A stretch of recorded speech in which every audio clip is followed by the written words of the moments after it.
देश वार्ता में आपका स्वागत है। मैं हूं अजान अंसारी। इस वक्त हम विधानसभा नजीबाबाद में मौजूद हैं, जहां पर ऑल इंडिया मजलिस इत्तेहादुल मुस्लिमीन के राष्ट्रीय अध्यक्ष और हैदराबाद से सांसद पहुंच रहे हैं। वक्त जो है वो 6 से 7 बजे का रखा हुआ है, लेकिन आप तस्वीर देखेंगे छोटे बच्चे से लेकर जो युवा हैं उनमें भी उत्साह देखने को मिल रहा है। उनके अंदर एक अलग जुनून है। बातचीत करेंगे। जी भाई, बच्चों क्या नाम है भाई तुम्हारा? पहले बच्चे से बात कर लेते हैं। क्या नाम है? सुफियान। सुफियान, क्यों आए हो यहाँ पर? देखने। किसे देखना है? राजेश। ओवैसी को जानते हो? ओवैसी को कौन है? ओवैसी चलिए और लोगों से बात कर लें। जी हजरत, इधर आओ। हजरत, क्या नाम है आपका? मोहम्मद अयाज। अयाज भाई, जनसभा में ओवैसी साहब आ रहे हैं, क्या कहोगे? किन मुद्दों को लेकर आज यहाँ पहुँचे हो? अस्सलाम वालेकुम रहमतुल्लाह। ओवैसी साहब को सपोर्ट करना है हम, इंशाअल्लाह अब की बार वही जीतेंगे। क्या क्या मुद्दे देख रहे हैं? मुद्दे क्या है? मुद्दे तो बस यही है, इनके वजह से आए हम तो। चलिए और जी बताओ, क्या क्या नाम है भैया? मोहम्मद बिलाल।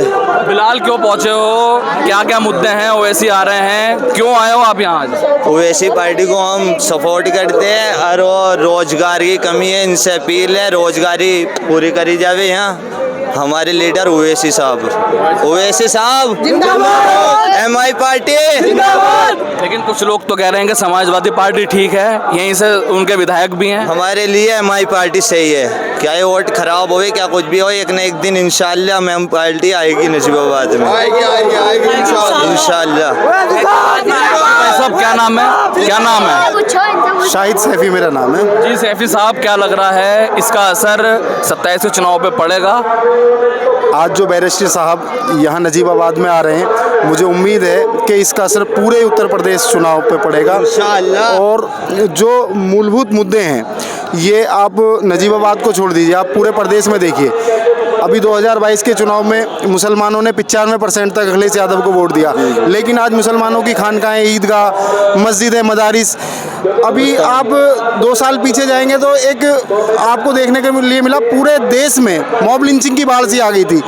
उसी मॉब लिंचिंग की बाढ़ जैसे ही वो खत्म हुई, मॉब लिंचिंग अभी भी हो रही है, लेकिन जैसे ही वो मॉब लिंचिंग की बाढ़ आई है, आज मुसलमानों की इबादतगाहों पे, खानकाहों पे जिस तरह से सरकार का शिकंजा कसा हुआ है कि आए दिन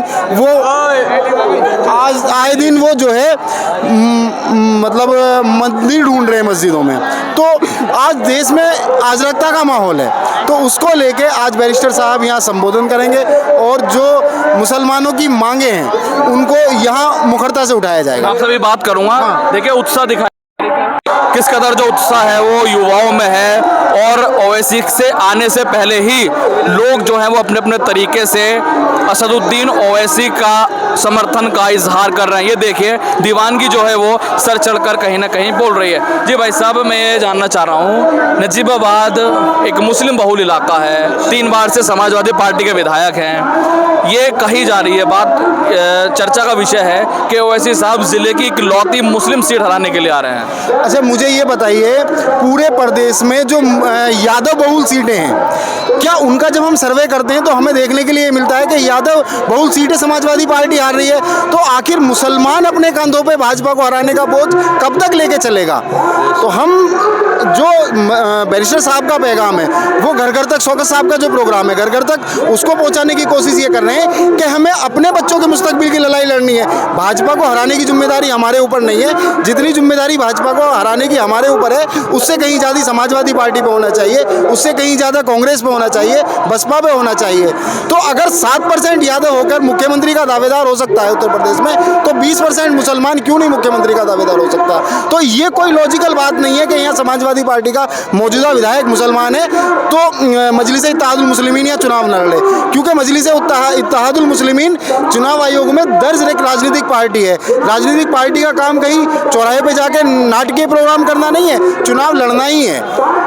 तो वो जो अब वो दौर नहीं है कि मतलब राजा के रानी जो है, रानी के पेट से राजा जन्म लेगा, अब अंगूठे से राजा जन्म लेता है। तो जो अपनी जो सारी जो परेशानी है वो राजनीति की ही जड़ है, जो आज मुसलमानों की लड़ाई नहीं लड़ी जा रही, वो आज आप देखिए कि किस तरह से दीवानगी है।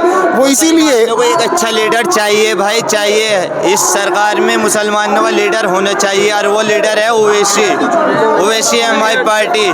चलिए, बहुत शुक्रिया बातचीत करने के लिए। तो हम दरमियान लोग यहाँ पर बने हुए हैं। ओवैसी पहुंचेंगे, पूरी जनसभा को देश वार्ता कवर करेगा। फिलहाल देश वार्ता में अजहान अंसारी को दीजिए इजाजत। जय हिंद, जय भारत।